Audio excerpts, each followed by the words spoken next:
Good morning or good afternoon, whatever time you guys are listening to us. Welcome back to another edition of the Layman's AI podcast. I am Adam, And my name is Brian. and we want to welcome you guys to episode 49 now of the Layman's AI podcast. Um, Brian, I think we shared a stat this week with each other that 90% of people that start a podcast don't get past episode three. hmm And of the ones that do make it past that, only 90% make it to episode 20. And here we are at episode 49. You know what? I love it. Me too. I'm digging You this. just got to keep going at it. And hey, we're just getting started. We're That's almost on right. year one, and we're glad to have everybody listening and Yeah, all listeners all over the world. Maybe that's one right. or two in random countries, but you know what? We will take whatever country wants to listen to us. So, for those of you who don't know, Brian and I talk before we record every episode, obviously. So, we were taking a look at the data today from our podcast, and we have a lot of international listeners, and we're very excited. I mean, we're not quite covering every continent yet. I don't know what's going on in Antarctica; they're not tuned in yet, but we're getting there, and we're pretty excited. hmm We got a healthy listening crew now in South America.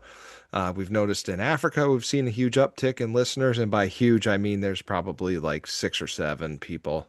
If you don't know Yeah. the analogy with 6, 7, yeah, Yeah, something like that. I think that might have been left in 2025, but either way, no, happy to have everybody listening. And everybody wants to know about AI. Everyone's tuning in to listen to us about here our thoughts of AI. And one question that's kind of coming up in our mind and everybody else's mind, which happens to be the subject of our episode today, is oh, AI so great. overrated? Is Is AI overrated? hmm That is the big question we have right now Yes. because everyone kind of came in and said, you know what? we love AI. I want more AI. Yeah. But, are we leaning on this too much? And I think if you listen to our previous episodes where we discuss things and go over everything, I would agree that, yeah, we are kind of overhyping what it can actually do, essentially. As a society, as a country, um, I know I've been guilty of it, hmm of creating the hype. But I think the first thing we got to do is distinguish what's the difference between overrated versus hype. hmm And I tried to ask that to myself because I do the research for some of our episodes, and Perplexity was a huge help for this week in terms of defining the reasons as to why AI may be overrated. But I had to really say what's the difference between hype and what's the difference between being overrated. And Yeah. overrated, the way I basically explained this to AI when I was breaking it down for this week, hype is stuff that is the potential that could happen. Whereas overrated means you said something was going to happen, yet it's not happening. It's Yeah. not to equate it to, we just had the NFL draft, and you and I Mm, are very excited at the potential for the Cleveland Browns this year because of who they drafted, and we were hmm pretty happy with some of the choices that they made. hmm Overall, that's hype. The reality is, if there is preseason hype, it'll be overrated because they won't perform to how they're supposed to perform. It's the Yeah, typical definitely. cycle of being a Browns fan. Oh, definitely. But yeah, that's kind of what were we expecting of AI to do? We type Right. into ChatGPT or any of these other LLMs and everything, and oh, I'll just have ChatGPT write an essay for me. Well, I'm gonna let you know right now, it is obvious when you tell ChatGPT to write an essay for you. Yeah. The wording is way off base for any human being would write. If you want AI to write your code for you, if you're a coder, and you just said, "Hey, write me a program that does this, that, and the other," full of bugs and just doesn't work correctly. So everyone kind of had this idea that it was just going to be a human being, like with the thought process, and they were like, "Oh, it's just getting smarter and what have you." It's not getting smarter. We're just training it better. And in the end, it's going to have its limitation. And I think a lot of the expectations of people had coming in with this is sort of like a sci-fi mentality as to Yeah. what it was actually capable of. And everyone's like looking at looking out their door waiting for Arnold Schwarzenegger to come in, Right, the Terminator. Yeah, yeah, with like coming with a machine gun or what have you. And I can tell you right now, movies are fun, but they're not the real world. obviously. Yeah. Yeah, definitely. Even if it's a movie that's based on a true story, I think you'll learn if you ever do the dive into those movies. Based on is as loose as can be, and Hollywood has its influences, Hmm. and just like AI has had its influences from the beginning of this thing. Yeah. When it comes to the first reason as to why AI is overrated, I think there was an expectation gap. Hmm. 2 years ago, what they were saying AI was going to be able to do by 2026, it's not where they said it was going to be. Hmm. It's not there.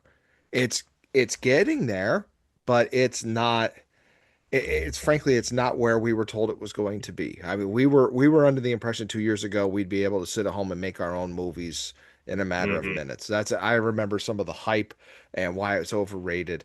I remember hearing these things, thinking, "Oh my gosh, everything's going to change." I remember Hmm. the moment this I caught the student cheating, and I was like, "Oh my God, it writes essays for the kids." Now, you and I could pretty much spot an AI message pretty quickly. Yeah. Just by looking at it. Yeah, pretty much. I mean, it becomes pretty obvious, and you know, it talks about, you know, human intervention with any of these AI tools, and this is especially with the LLMs and everything. And we've gone over things like Claude projects, Notebook LM, and things like that. And it does a lot better job when you feed it information. Like when I do cloud projects, for example, I will feed it information in my own documents and I kind of work with it and like, this is what I'm trying to do, this is what I'm trying to Yes. deal with. And you get much, much better results. And I'll tell you right now, if you're working on a major project, like a passion project I have going on, there's still a lot of work to do. Like you Hmm. still have to do a lot of work on everything. And I think that's where sort of the wall has come into play is that, oh, it can only do so much for me. And I think we're all starting to realize that right now. Yeah, and I think part of that expectation gap that we have seen with AI, I think people still struggle that you do have to use critical thinking if you want it to be an authentically good product that AI produces. I think Hmm. that's part. I really think we thought in 2026, now that we're what in late April of 2026. In 2024, I was convinced I was going to be able to give a 3 sentence prompt and it was going to be able to massively produce authentic research to that of close to a doctoral dissertation. And Yeah. it's nowhere near being able or capable of doing that without a lot of deep thought prompting with proper context and many Hmm. other things that go into that. So, not quite where the expectation hasn't quite met expectations as to where we thought we were going to be. That's what we said is number one reason why it's overrated at this time. That would be AI. Oh yeah, definitely. And the reality of it, and this kind of gets into our next point, it's Yeah, a tool, it's a co-pilot. we've been It's your saying own it the whole little time. assistant. We've stressed this from the beginning. Every time we talk about it, it is just a tool, and AI just works better when you're using it basically to help you. And you help it, and you kind of give a little bit of an extension right there. For example, brainstorming. If you're trying to do some kind of like brainstorming idea, or you're trying to throw some ideas together, like let's say you're making a movie or what have you, and you're trying to like put the plot together and you're coming up with these ideas. And if you throw the brainstorming ideas at it, it's going to save it, it's going to analyze it, but they're still your thoughts. And all it's doing is taking your thoughts and just kind of turning it and say, look at this. And you'd be Right. like, oh, yes, I can look at that. And obviously, that's probably the most generic statement I can say. But essentially, that's where like AI comes in as the strongest. You're still going to be creative with everything. But these AI movie generators are not going to be as good as a human being doing them. They can help you with It it, but certainly can. but the It can help. true. Like you want to create a good storyboard, Hmm. it can do that for you with a little bit of lazy prompting, you know. Hmm.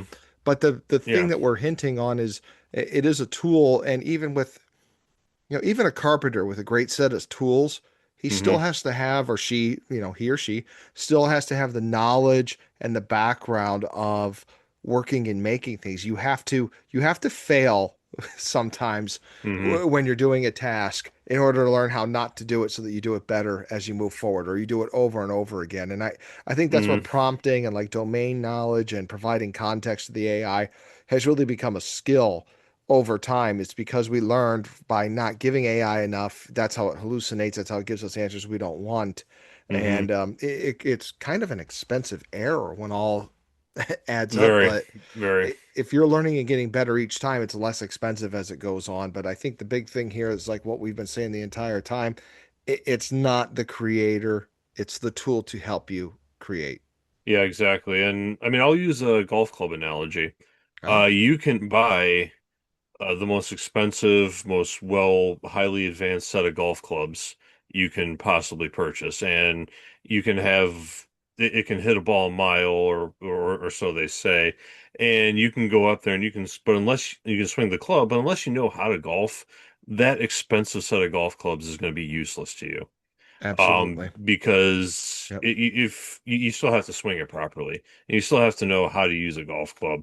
I remember I was on a golf outing. No, it was back in school, and there was four of us playing, and someone had a very good golf club, and he was cranking them, and I'm like, "Let me try it." My other friend's like, "Yeah, let me try that too."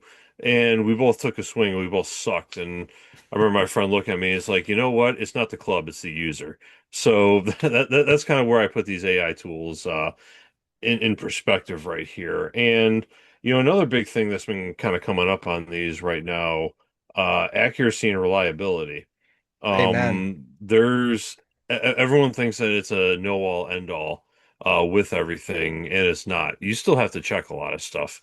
And No. if you just ask you prompt AI something and it gives you a full elongated answer, it can point you in the right directions for research, but you're going to find a lot of error gaps still. And I don't think you're ever going to eliminate those essentially.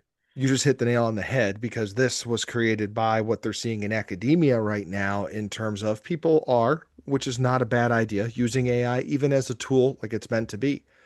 Hmm. And AI is finding this research that doesn't actually exist. And it's a Yeah, I've heard hallucination. about that. Yeah. And Hmm. they're really starting to see it in academia more than with research papers and dissertations and topics like that. Well, I think I was able to common sense figure this out. Maybe I haven't. Hmm.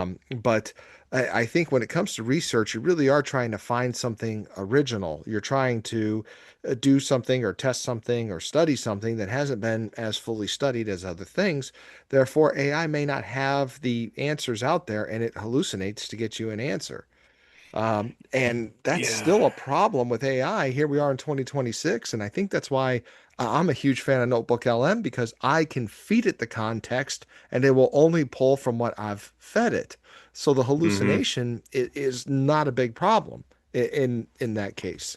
Yeah, and I think I'm trying to remember the study. I forget exactly. Somebody posted something somewhere on the internet. That's, a great way to lead off a point there, I know.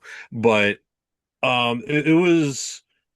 it was basically a debunked theory that has been going around. I'm not gonna say the theory because that's not quite the point I'm trying to make. And this individual stated that, oh, all four of the LLMs agreed with this point, so there's your evidence right there.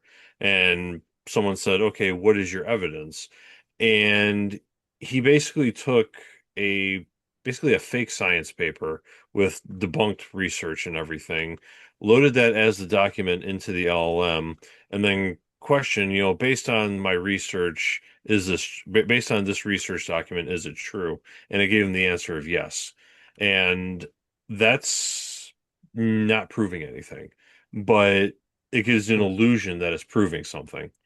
Yeah, I would kind of giggle just by the way that was worded and say, Yeah. You uploaded it. You said it was Hmm. real by uploading it, and you Hmm. said, is this accurate?" And of course, the AI, which is designed to agree with you, which is part of the problem here, uh, Yeah. it is. It's going to. Again, I Yeah. haven't seen the full context of what you're speaking of, but still, it's something to consider. Yeah, I know. I'm not gonna say it on the recording because that's gonna lead us down another rabbit hole. We can Right, discuss it off the air, but either way, I think we're starting to like come into this, like you made that point with academia, is starting to find research that doesn't actually exist. hmm And how is this happening? It's because this is not as intelligent as we think it is. It right. creates the illusion that it's intelligent. And that's kind of where people need to start coming in and thinking, be like, oh, this is like a machine. So that's kind of your, whole how should I say, issue with, its reliability and everything. And that also kind of leads us into the next point, the real world integration. Yes.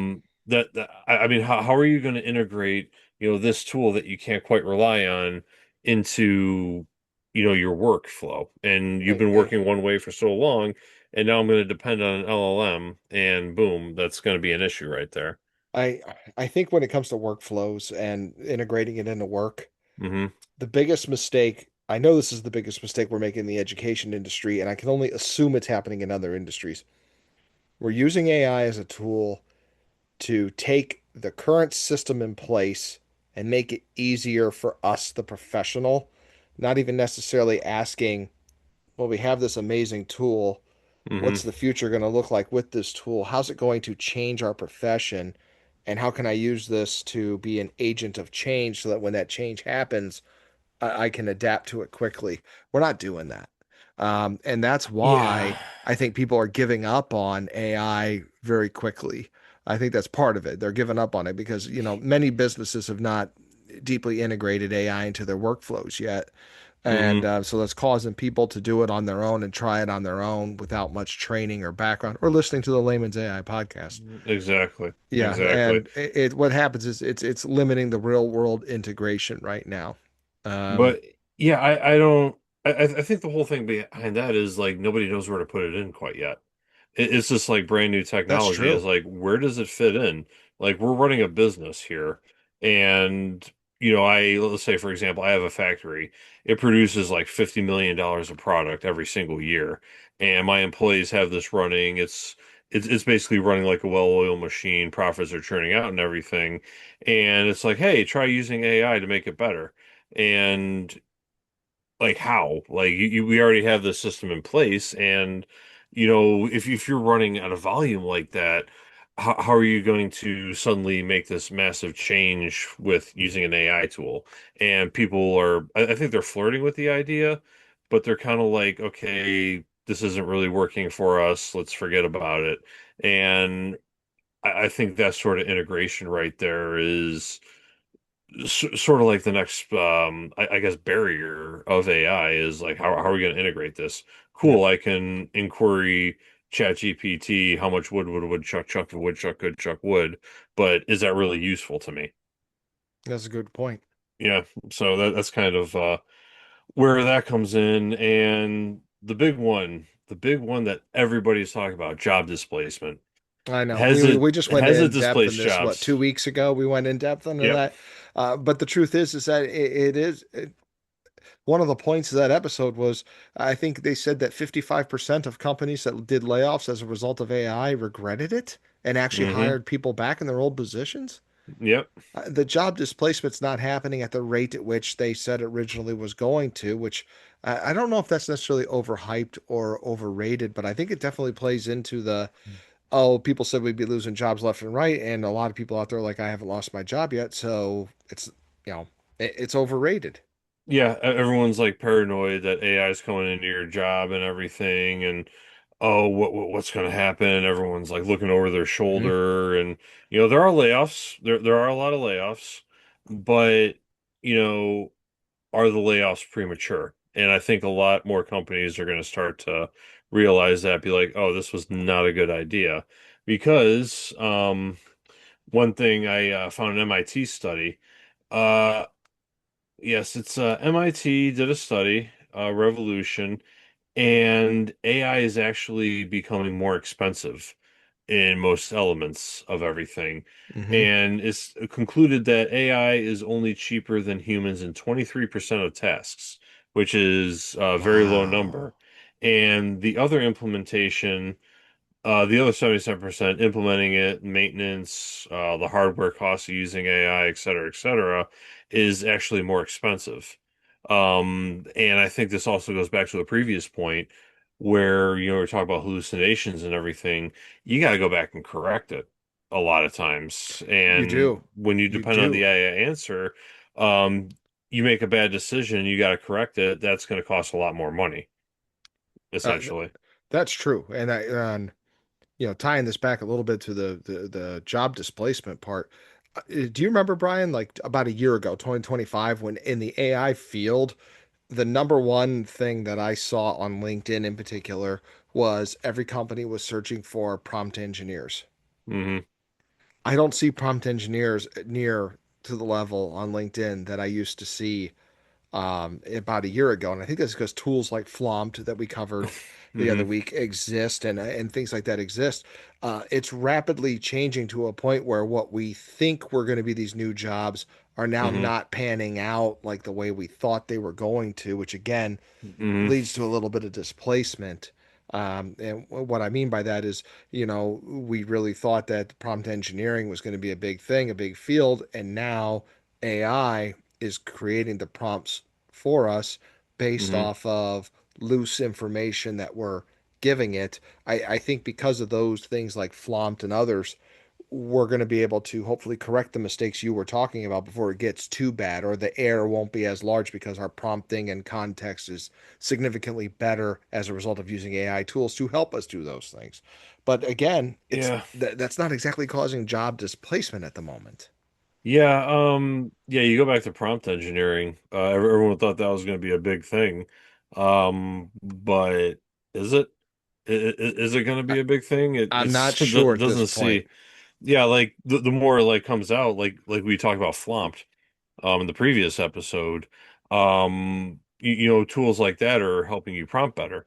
And now we got this tool here to help me. Like, okay, do I need a prompt engineer, or can people just prompt it in general like that? Because that's going to be, um, you, a job that doesn't really need to exist, and that's Right. kind of an interesting one right there. So like we're not like really displacing as much as we wanted to. Yeah. And this goes into, skills for average users. Which is the next point. Yeah. The Yeah, skill barrier for the average user, the layman. yeah, exactly. And it's not really I don't know, like the skills aren't very valuable. I would say I'm trying I, to like think of a way to word this. I think prompting when we originally started our AI journeys was a very Hmm. big thing. There's many acronyms for different types of styles of prompts you wanted to use and things along those lines. Hmm. Um, and then it kind of changed a little bit to context to help fight the hallucinations and other things that are going on with AI that were going wrong. It changed. And what that did was it required the average person to change their skills. I remember when ChatGPT updated, oh gosh, I think it went when it went from something to '03 or 4.0. I can't remember which change it was. I really Hmm. had to change the way I prompted because it was significantly better with the context than it was with the layman's prompts, the RACE and things like that. So it it boils down to it requires a learning curve, but that learning curve Hmm. never goes away. You are constantly learning with AI. And Hmm. I think some people struggle with that, which is why, again, another reason why AI is overrated. It's not staying consistent for the user because it's continuously updating itself. Yeah, I mean that's a difficult one to point down because what are AI skills? Prompting, using AI to do this for you. I mean, Oh my gosh. it's such an open-ended like It, idea. if you go on LinkedIn with it, and if you're an AI person and you're going on and you're scrolling through, every person's posting about what skill is necessary in order to be successful in AI, and I Hmm. can't even tell which one's what anymore. Yeah, I don't even know. I don't even know if they're AI generated profiles half the time anymore either. That's Uh, a good point. That's a yeah, so good point. like there may be because I Yeah. think what was that website? This person does not exist. You just hit the refresh button and it Yeah, like we did that re in an refreshes a episode. person. Yeah, it was a Yeah, long time ago. yeah, And I'm like, what is the purpose of this thing? Well, you can create a fake profile picture. And then you can take that picture and throw it into an image generator and be like, hey, have this person doing this or what have you. And suddenly you have a fake profile. right. Which, it's, I mean, is that what social media is going to become soon? It's just like a big giant fake profile? Like, what was that, OpenClaw? I think. But, I mean, yeah, and I do sadly think that's coming. I actually saw a meme today that was talking about in 20 years, parents may be saying, "You're not marrying that person; it's a robot." hmm yeah. That could be a phrase that comes out of her. Marriage is between two humans, not between man and a robot. Uh, Yeah, I'm not so sure I, that that's I'm that's feeling kind of creeped out right now. Uh, yeah. I'm but just yeah. I don't get it. yeah, I don't get it either, but that's just a kind of creepy thought process. But um the costs of AI, I think is another Yeah, one. you hit that home with the People, MIT study. Yeah, hmm it's And does the money you're spending actually add up with everything? And I uh, think we've gone over this. Free versions are just fine for most people. amen, Uh, that's kind of amen. and and when people are just saying, you know what, I'll just use the free version, who can survive that? Like who can legitimately survive that? And Google can. I'm not sure how many more though. Google Grok probably could. Perhaps. There's no way OpenAI or ChatGPT, if every person only used the free version of it, every hmm person who's a user, every company or whatever, they would never survive. hmm That's why they start wanting to put ads in there now Yeah. and everything. And then you look at Claude, they have their prescription model. Their models have been kind of used pretty extensively at higher levels Hmm. of government and what have you. They might have their niche right there, but people are just not gonna need to pay for anything. And you want a business to pay for something, okay, but do you really need to spend this kind of money or what have you? And Right. I know That's a fair question. companies like Microsoft are integrating into their products, um, which wouldn't be a whole lot different than like a Microsoft 365 subscription. So, I mean, we'll see what happens there, really. Hmm. But, you know, are you getting value for what you're paying? I think that's the big question that everybody's asking right now. And I think you're paying more, but the I think the focus is you're paying to save time for the hmm layman's. Yeah. I'm paying to save time. I'm not paying to, Have a better product. yeah, yeah. I think Yeah, that's how it's the old saying, time is money. yeah. Yep. But yeah, it's going to be, yeah, very, very interesting for sure. So to move to the next point, this is one of the few things I disagreed with the research a little bit. hmm It said that the AI is overrated because there's a creativity debate, which there is a hmm debate. I think Taylor Swift is now hmm suing AI again or something along those lines. That's still a thing where she's suing, and then some of the artists whose renderings are being used left and right by these, AI tools. That there is a debate out there, and the legal hmm system's going to hash that out. But AI can generate content quickly, but it lacks original depth. hmm And I somewhat disagreed with that. I actually think even though the creativity is still being done by the prompt that you're putting in it when it comes to images and the songs that we went over when we did that episode with hmm Suno and Udio, Yeah. which was awesome. It feels like forever ago. Yeah, I know. The creativity was we gave it the idea, but the AI still had to do the creativity portion of it. So hmm I still think human refinement skill is going to what drive the quality of what AI produces, but overall, I think AI does do a good job of creativity and has kind of lived up to the hype of creativity. It just hasn't done anything new that has blown our minds yet, if that makes sense. That's just my opinion on that one. Yeah, I mean, like, what is creative? Like, if you're creative, you're gonna find a way to use these tools and what have you. And, I will say if you're doing, going back to Suno debate or what have you, if you just start like pumping out songs with Suno, they do have like a generic sort of sound to them. Like that is definitely true that a lot of them do have like sort of a generic sound or what have you. Hmm. And but y the more we develop these models, where you can take your own kind of lyrics or what have you, or you have your own sort of like bass line or guitar riffs or what have you, and you start putting it into these models and everything, it could enhance you. So we're kind Yes. of maybe the creativity will come more so down the road because I think where a lot of people disagree with it is being fed the AI slop Hmm. on the internet. And when they see like the same dumb video over and over again, it's like, okay, this is just garbage. And it really takes away for, how AI can help your creativity, which is unfortunate. Yeah. But when it comes to creativity, I don't think AI is overrated. I think it's, I don't think it's overrated. I don't think it's underrated. I think it's rated, if that's a thing, if that's an Hmm. actual thing. So that's the way I'll say that. Yeah. I'm not Yeah. superstitious. I'm a little stitious, Little to quote stitious. Michael Yeah. Scott. But moving Yeah. into the next reason, ethical and trust concerns. I think You, this is a big one. it's a huge one, and it's a common sense one. We know why it's overrated. Hmm. It doesn't do a good job with data privacy. It does have bias. It does misuse, and I don't even know how to say this. Public skepticism is there should be public skepticism when it comes to AI with ethics and trust, and Absolutely. there should be, and we've covered that. Hmm. Yeah, definitely. I think did some ethical issues we've gone through where AI has done some like pretty nasty things.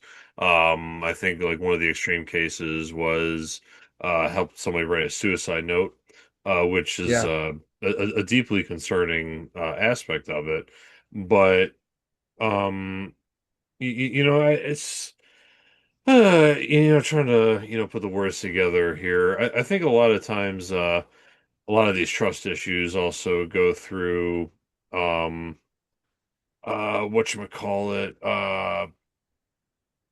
goes back to the data centers because we know like oh when yeah, we use more AI, we need more data centers. And if we're just going to keep building this, making it more powerful, making it more capable, more data centers, more power grids, and suddenly your electricity bill is spiking, or you have rolling blackouts and what have you. I think that's a lot of the trust concerns kind of stem from that, or they're starting to grow from that, I'd say. So it's gonna be interesting to, see, are people going to trust these guardrails in the future? Because how many guardrails can you put up, and how many things you can predict right, with everything? So right. it's yeah, definitely some legit concerns though. And this is the kind of the last one as to why it's overrated, and I think this might be the number one reason it's overrated. Hmm. I cannot tell you how many times I watched a demo of what AI can do, Hmm. and then when I get the opportunity to play with it, it literally cannot do what that demo showed, and that irks me. Hmm. It causes trust issues.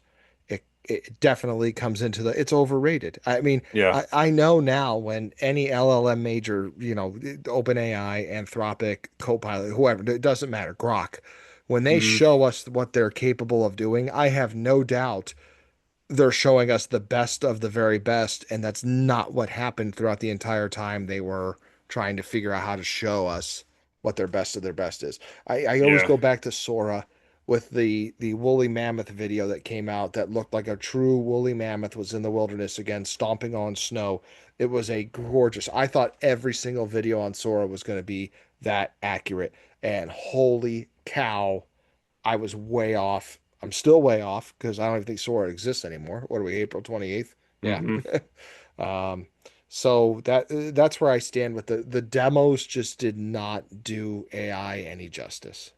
Yeah. I think people see, what someone can do with AI, but they don't quite realize how much work it goes into Hmm. getting this highly polished product put together.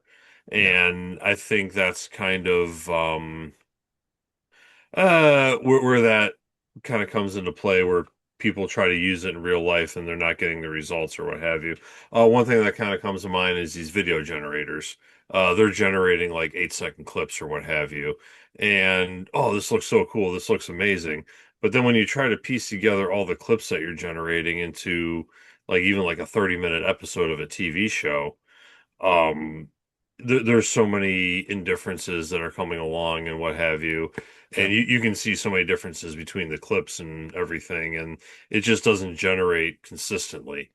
Right. And there may be some models that are trying to work on that, but just that like consistency of the generation of everything is kind of where it falls short, Yeah. and this is where the human element comes in.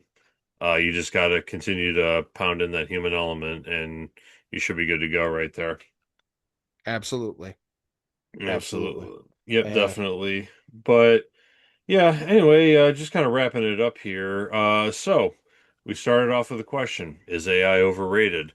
My answer, yes, it is. AI is definitely overrated because of what we expected it to do.